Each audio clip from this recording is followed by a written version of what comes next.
Back then, Jackson was the kind of man almost every girl on campus turned their eyes toward, born into wealth, strikingly handsome, athletic, academically capable, and carrying himself with a confident air, sometimes edged with arrogance.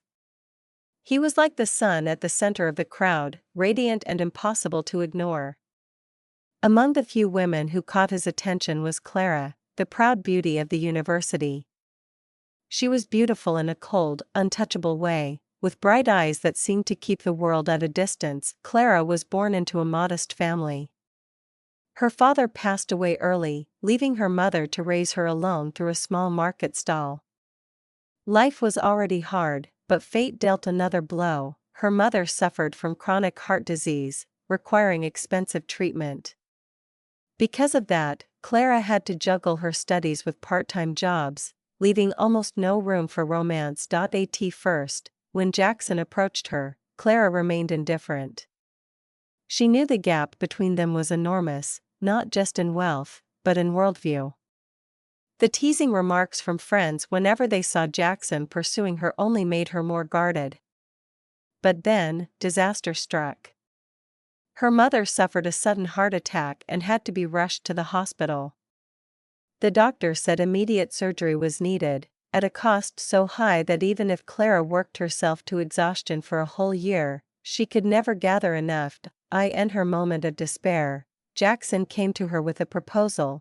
If Clara agreed to be his girlfriend for the 4 years of university, he would cover all the medical expenses for her mother's treatment. Clara hesitated for a long time. Part of her felt humiliated at the thought of turning affection into a transaction, but another part was weighed down by the image of her mother lying weak on the hospital bed, struggling for each breath. In the end, her love for her mother won. She accepted. Rumors spread faster than Clara had imagined. Soon the entire campus buzzed with talk of the poor beauty who had sold herself to the wealthy heir. Whispers followed her into classrooms and across the schoolyard. Some mocked her, others seethed with jealousy, and a few male students even harassed her, assuming she was no longer pure. Clara swallowed her humiliation and endured it all in silence. Jackson, meanwhile, never truly understood what Clara was going through. In his eyes, she was now living a better life, free from financial worries, her mother receiving proper care, and herself being doted on by a loving boyfriend. He saw himself as a savior who had stepped into her life. This thoughtless self-perception gradually widened the gap between them, though outwardly they remained the campus's golden couple. During those 4 years, Clara bore the double burden of her studies and the constant scrutiny of others. Jackson continued his life as a rich young master, parties, social gatherings, and at times forgetting the feelings of the woman beside him. She never asked for anything beyond his keeping his promise and not hurting her mother. Then one day, bad news struck Jackson. His family went bankrupt. His father's business collapsed under crushing debt, and most of their assets were seized. From the heights of privilege, Jackson plummeted into ruin, stripped of everything he had once been proud of. Fear and shame took hold of him. He couldn't bear for Clara, the woman he had once rescued, to see him in such a defeated state. Instead of opening up, Jackson chose silence. No explanations, no chance for Clara to ask questions, just a short text message: "We should break up." After that, he vanished from the city, as if the 4 years they had spent together had never existed. Clara received that message while sitting in the hospital, tending to her mother. She stared at the phone screen for a long time, her heart hollow. She didn't cry. Instead, a vast, cold emptiness began to spread inside her. No farewell, no reason, everything ended like the fading of a dream. Later, Clara realized that she had truly loved Jackson. But at the time, all she could do was clench her fists and keep moving forward, as if Jackson had never entered her life. Nearly 10 years had passed since the day Jackson disappeared, and Clara's life had changed completely. From a poor university student, she had painstakingly built her career, starting from the smallest jobs. Her persistence and intelligence helped her overcome countless challenges, eventually becoming the CEO of a rising media company. Clara was no longer the girl gossiped about years ago. She was now a successful, confident, and independent woman. That morning, Clara arrived at the new building, where her company had just leased a luxury office. As she stepped through the main entrance, her eyes briefly caught a familiar figure in a security guard's uniform. He stood partially in the corner, chatting with a colleague. His black hair had strands of gray, his face was tanned, but those eyes, they were still the same eyes she had once known so well. Clara froze for just a second before walking on as if nothing had happened. But as she passed the reception desk, she turned to glance again. That man, Jackson. He had also just seen her. For a moment, time seemed to stop. Jackson was stunned, almost unable to believe his eyes. The woman standing before him now was a completely different image, a fitted suit hugging her figure, a confident stride, sharp eyes. He had once thought that if they met again, she would still be the gentle, fragile Clara he remembered. But no, this Clara was like a mountain, steady and distant. Jackson? Clara spoke first, her voice so calm he couldn't guess what she was thinking. Clara, he replied, his voice slightly hoarse. She gave a faint smile. Come to my office for a moment. Inside her spacious office with floor-to-ceiling windows overlooking the city, Clara poured him a glass of water. They sat facing each other in silence for a few seconds. Jackson wanted to say something, but before he could speak, a knock came at the door. A tall, distinguished man entered, Landon Carter, chairman of a large corporation and an important partner of Clara's company. Jackson immediately noticed the familiarity in Landon's gaze toward Clara. He greeted politely, but a faint discomfort rose in his chest. That day, Clara invited Jackson to stay for a small gathering with old friends, part of the office opening celebration. In the VIP room of the restaurant, laughter filled the air. Everyone was curious when they saw Jackson arrive with Clara. One friend asked directly, "You two used to date, didn't you?" Clara set her wine glass down and replied lightly, "Yes, back in college." It was a short answer, without any elaboration. But Landon, seated beside Clara, gave a knowing smile. "Oh, so it was you?" I always thought Clara, back in her student days, would only date someone of the same class. The whole table fell silent for a few seconds. Jackson looked straight at Landon, forcing himself to stay calm. He knew that remark was nothing short of a knife, aimed not only at his past but also at reaffirming Landon's current status.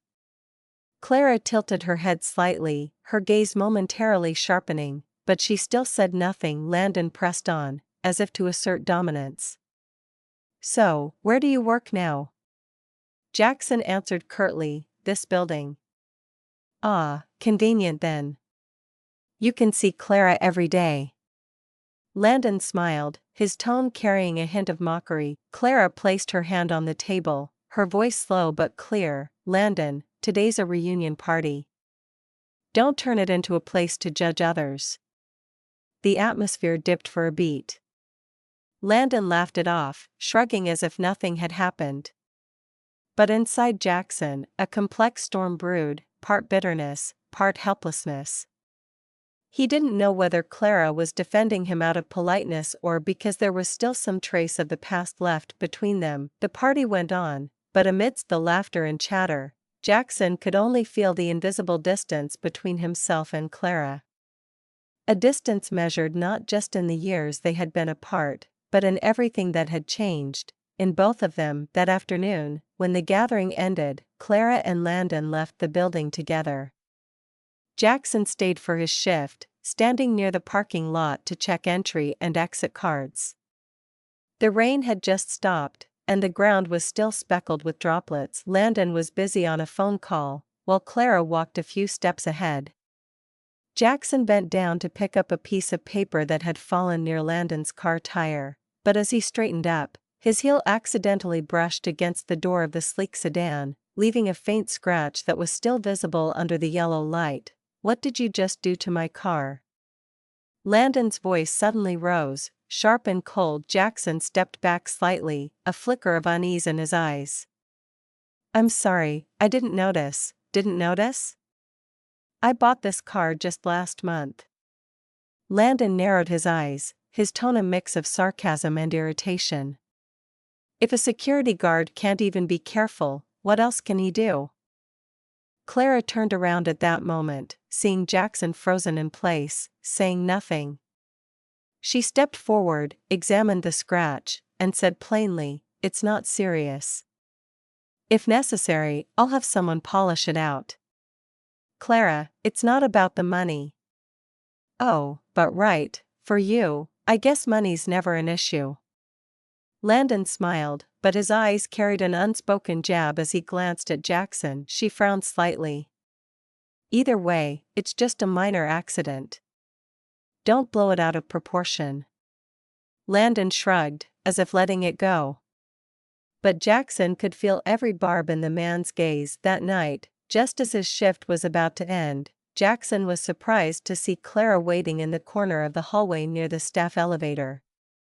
The air between them felt heavy. "Do you have anything else you want to explain?" Clara began, her voice calm but edged with restraint. Jackson answered slowly, "Back then, my family went bankrupt. I didn't want you to see me fail like that." "Fail?" Clara let out a soft laugh, but within it was bitterness. "You think I needed a wealthy Jackson? You disappeared without a word, left me to face everything, all because of your pride?" He stayed silent. She went on, her voice trembling slightly. "Do you know what those rumors back then did to me? People called me a sellout, a gold digger. And you walked away, letting them believe they were right." Jackson lowered his head, his fists clenching. He had once thought leaving was a way to protect her, but now he realized that very act had left a wound deeper than anything else could. The elevator doors slid open and Landon stepped out, still speaking into his phone as he approached. Hanging up, he looked mildly surprised. "Oh, you two are still talking?" Without waiting for a reply, Landon pulled a glossy business card from his wallet and held it out to Jackson. "If being a security guard isn't enough to get by, give me a call. I have a few positions, more suitable for you." Jackson glanced at the card but didn't take it. "Thanks, but I don't need it." Landon raised an eyebrow, his smile faintly cold. "You sure? I've heard you don't have many options." Clara was about to speak, but Jackson cut her off. "I'm getting married soon. My life is stable. No need to trouble yourself." The statement made Clara pause. Landon seemed surprised too, but only for a moment before his smile returned. "Is that so? Congratulations. Who's the lucky one?" "Victoria Sterling," Jackson replied curtly. The air grew heavier. Clara said nothing, her gaze unreadable. Landon nodded as if everything made sense now, then slipped the card back into his pocket. "I see. A wise choice, I suppose." He turned to Clara. "I'll send over the new contract for the project tomorrow. Good night."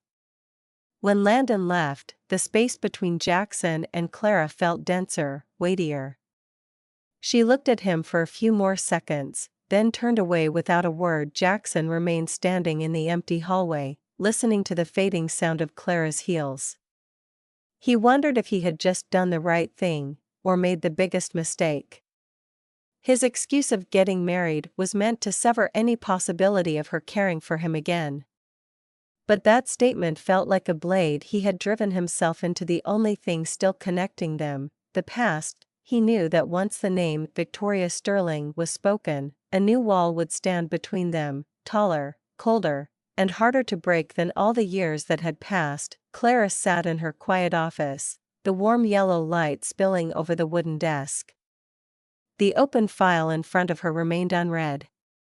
In her mind, the image of Jackson just moments ago, his calm yet distant eyes, replayed over and over like a broken film reel. Suddenly, old memories pulled her back to many years ago, when they were still university students. Back then, Clara studied while working part-time at a cafe near campus. Her meager salary had to be split between her mother's medication and daily living expenses. But when she learned Jackson's birthday was coming up, she resolved to get him something truly meaningful. She remembered standing for hours in a small shop, examining every item. Then her eyes stopped at a brown leather bracelet, its silver clasp engraved with a star. The price was far beyond what she had saved, but Clara bought it anyway. In the days that followed, she worked herself to exhaustion, taking extra dishwashing shifts, mopping floors, even staying up all night wrapping packages, just to make up the money she had spent. When she handed the bracelet to Jackson, her hands were still red and swollen from hot water burns at the cafe. Jackson had been so surprised and happy that he stayed silent for a few seconds. Then he hugged her tightly and said, "I'll wear it forever."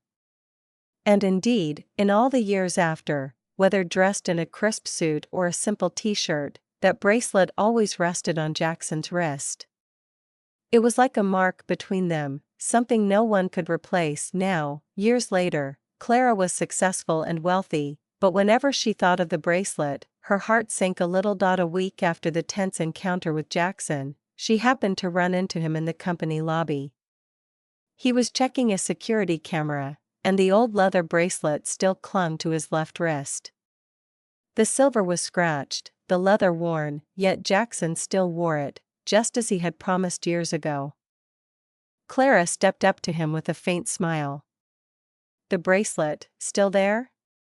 Jackson glanced at his wrist, brushing it lightly. "Yeah. Just a habit." She stayed silent for a few seconds, then opened her handbag and took out a small black box. "I have something for you." He took it and opened it. Inside was a new bracelet, same design, but with fresh, supple leather and a silver clasp that gleamed brighter. "Consider it a replacement for the old one." And Clara drew a breath, also a suggestion. "How about we start over?" Jackson looked up, surprise and hesitation flickering in his eyes. The air between them seemed to slow. His lips parted, as if he was about to say something. At that moment, his phone buzzed. He glanced at the screen, the name Victoria Sterling glaring back at him. Clara realized, even without having met her, that this was the fiancé Jackson had mentioned to Landon. He answered, turning slightly away from Clara's gaze. "Victoria?" "Yeah. I'm at work. Can I call you back later?" A woman's voice came through the speaker, loud enough for Clara to catch fragments. "Did you forget? We have plans tonight." Jackson replied briefly, "I remember. I'll be there." When he hung up, the silence between them grew heavy. Clara placed the bracelet box into his hand, but her voice had lost the softness from earlier. "Consider it a wedding gift, for you." She turned and walked away, leaving Jackson standing motionless, the box in his hand feeling both warm and unbearably heavy. He watched Clara's figure fade into the distance, a gnawing discomfort rising in his chest. The lie about having a fiancé had started as a simple shield. But now, it had become a solid wall, pushing her further away, perhaps forever. Jackson stood leaning against the rooftop railing of the building, the night wind cutting cold against his skin. Below, the city glittered with lights, but all he felt inside was darkness. The sharp click of heels echoed from behind him, and he didn't need to turn around to know who it was. Victoria Sterling, tall, her golden hair neatly pinned up, draped in a pristine white trench coat. Her silver gray eyes studied him like a predator sizing up its prey. "It's been a while, Jackson." She smiled, a smile as thin as a blade. He gave a slight nod. "Victoria. Years ago, The Sterling family had arranged a marriage between her and him, a perfect financial alliance between the two families. But back then, Jackson had been an arrogant young man hopelessly in love with Clara. He had refused outright, despite the heavy pressure from his parents. From that day, Victoria had regarded Clara as a thorn in her side. "You've changed a lot," Victoria said as she stepped closer, her voice teasing but her gaze probing. "From a charming young heir, to a security guard." Jackson remained silent. "You know," she continued, "I just cleared the debts of 3 companies. It only took a few hours and a few signatures. If I wanted, I could wipe out your debt, and your parents' debt, right now." He met her gaze. "What's the condition?" Victoria's smile slowed, turning deliberate. "Marry me. Publicly. Let everyone, especially Clara, see that in the end, you came back to a Sterling. I want her to understand that no love can win against money and power." Jackson took a deep breath, a flash of anger crossing his eyes. "You think I'd use marriage to pay off my debts?" Victoria shrugged, as if it were the most natural thing in the world. "You once rejected me for Clara. But now, she has Landon Carter, a powerful businessman, wealthier than you ever were. Do you think she'll keep caring about a mere security guard forever?" His hands clenched into fists. "I'll earn the money myself. I don't need you."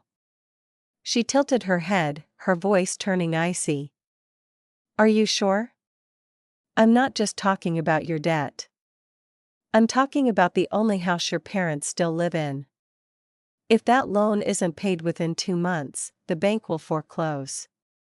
And I have the right to buy it." Jackson felt his heart tighten. She had investigated more deeply than he'd imagined. "Don't touch them." His voice dropped, carrying a warning. Victoria smirked. "Then it's simple. All you have to do is say yes." The two stood in silence for a few seconds, the only sound the wind whistling past the railing. Jackson knew that agreeing meant betraying himself and whatever remained between him and Clara.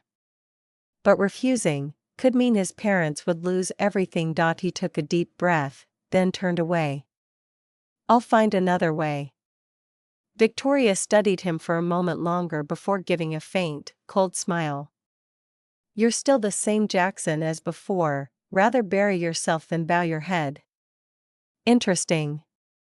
But remember, time doesn't wait for you."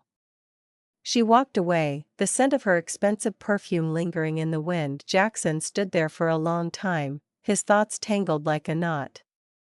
He had never hated his own helplessness as much as he did now.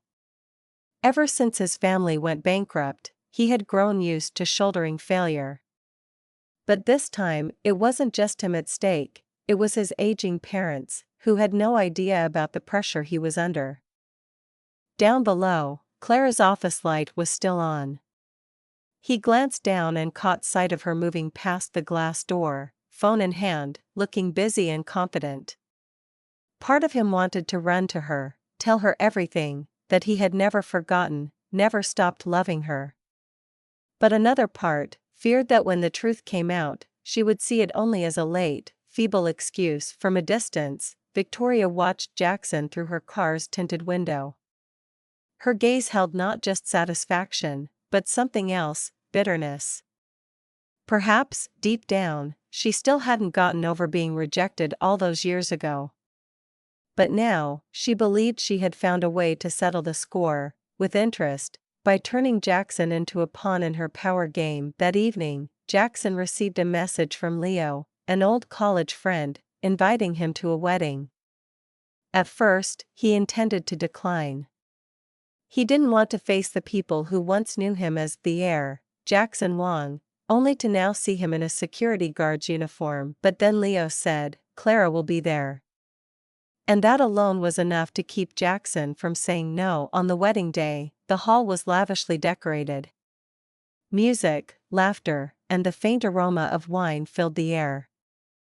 Jackson arrived early, choosing a discreet corner to avoid prying eyes. When Clara appeared, he could hardly look away. She wore a deep blue silk dress, moving with graceful steps, her gentle smile greeting everyone.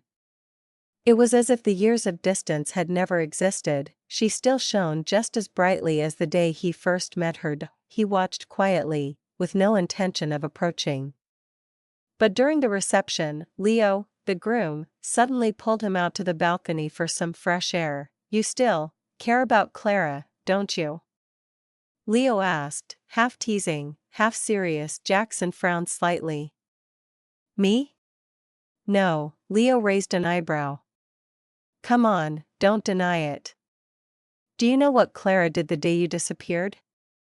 Jackson stayed silent, waiting for an answer. Leo took a breath.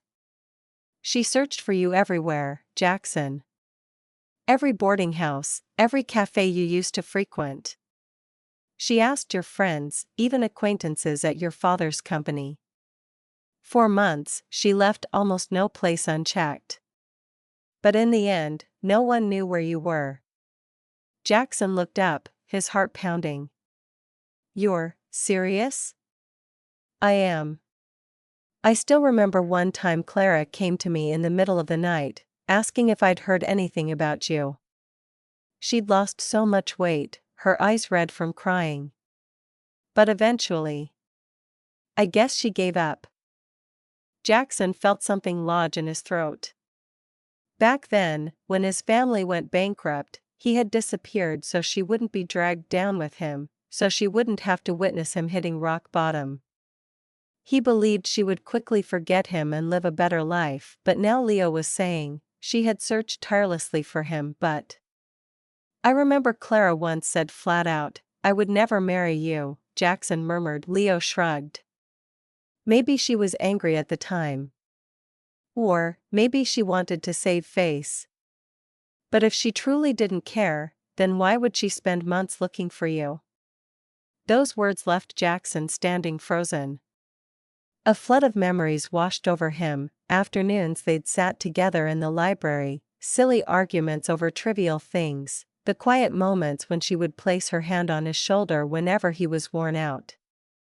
He had never imagined that after he left, she would search for him so desperately. After the wedding, Jackson returned to his shabby rented room.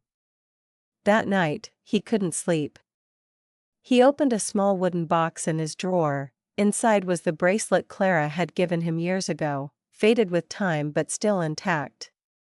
He remembered how, in his anger over her words, "never marry you," he had buried that memory deep and convinced himself he'd done the right thing by disappearing. Now, the truth from Leo's lips felt like a knife twisting in his chest. If Clara had searched for him, it meant, maybe she had once wanted to hear his side of the story. Maybe she had never truly wanted to leave him. Elsewhere in the city, Clara sat in her office, reviewing contracts while her mind wandered back to the party. The moment she saw Jackson there, her heart had beaten faster than usual, but she forced herself to stay composed. There had been a time when she had searched for him frantically, nearly neglecting her studies and part-time work. But his absolute silence had eventually drained her hope. The words, "never marry you," that she had blurted out during an argument had, she never imagined, become the final full stop in his mind. As Leo's wedding reception drew to a close, the guests eagerly awaited the bouquet toss, a moment said to bring good fortune to the one who caught it, marking them as the next to find happiness. The bride smiled faintly, turned her back, and tossed the bouquet over her shoulder. Cheers erupted as hands reached up from every direction. Jackson had been standing at the edge of the crowd, trying to avoid attention, but somehow the bouquet fell straight into his hands. The entire hall burst into laughter and teasing. "Lucky guy. Jackson, looks like it's your turn next." He was about to awkwardly hand it back when Clara stepped toward him. Her gaze was deep and unreadable, her light smile carrying something different from all their previous polite encounters. "Let me borrow that bouquet," she said calmly. Jackson handed it to her, but before he could say anything else, Clara suddenly looked straight into his eyes. "If I said, leave Victoria and come back to me, would you do it?" The space around them seemed to fall silent. The music and laughter of the others faded into the distance. Jackson stared into her eyes, his heart pounding. He didn't answer right away. In his mind were the images Leo had painted, of her searching for him, intertwined with memories of their time together. But then came Victoria's face, the debts, and the threats involving his parents. He was afraid that if he returned to her, she would be dragged into his chaos again. Clara tilted her head slightly, as if she could read his hesitation. She didn't push further, just gave him a small smile before walking away, the bouquet in her hand like an unanswered question. That night, Jackson drank more than usual. When the party ended, he wandered out to the parking lot and found Clara standing alone, wrapped in a thin coat, gazing at the night sky. Out of rides, he asked. There are, but I don't want to go home just yet. She turned to him, her eyes catching the glow of the street lamp. Will you take me home? They ended up at Clara's apartment. At first, it was just hot tea and a few fragments of conversation about old friends. But the more they talked, the smaller the distance between them became. Glances lingered longer, smiles grew softer, and then, their first kiss in years broke through the silence. The next morning, Jackson woke to sunlight streaming through the curtains. The warmth beside him startled him, and then he realized Clara was lying there, her hair spilling gently across the pillow. She opened her eyes and looked at him without the slightest hint of shyness. Don't worry, Jackson. This was my choice. He pressed his lips together, about to speak, but she placed her hand on his chest, stopping him. I know you're in debt.